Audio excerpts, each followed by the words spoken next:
Просторот и времето кои ни беа потребни поминаа, а сега е вистинскиот момент да навлеземе подлабоко во целата материја.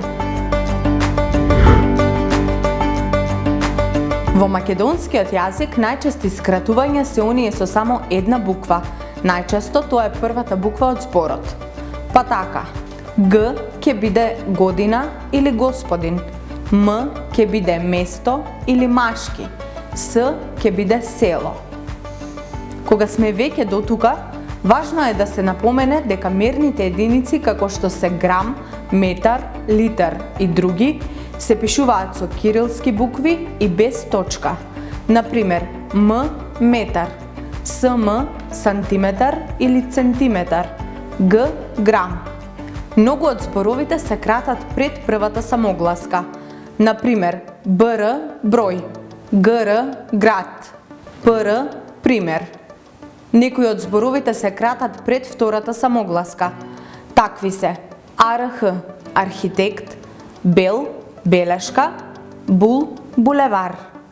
Зборовите кои се кратат пред третата самогласка се многу ретки, но ги има.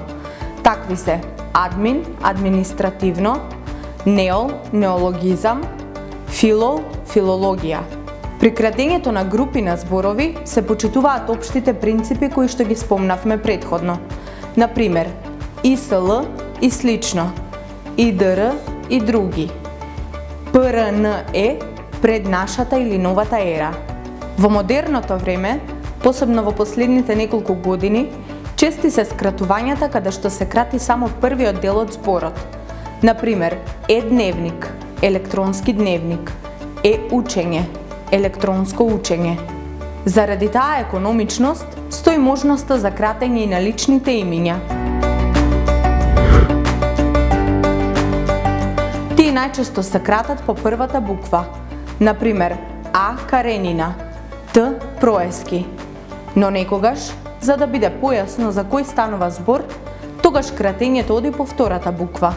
Например, БЛ Конески, АЛ Сариески. Кратењето на зборовите е навидум лесна работа, но кога не внимаваме или пак не знаеме, тогаш напишаното ќе биде тешко за дешифрирање. Затоа, да го правиме тоа правилно. Се гледаме во следното видео.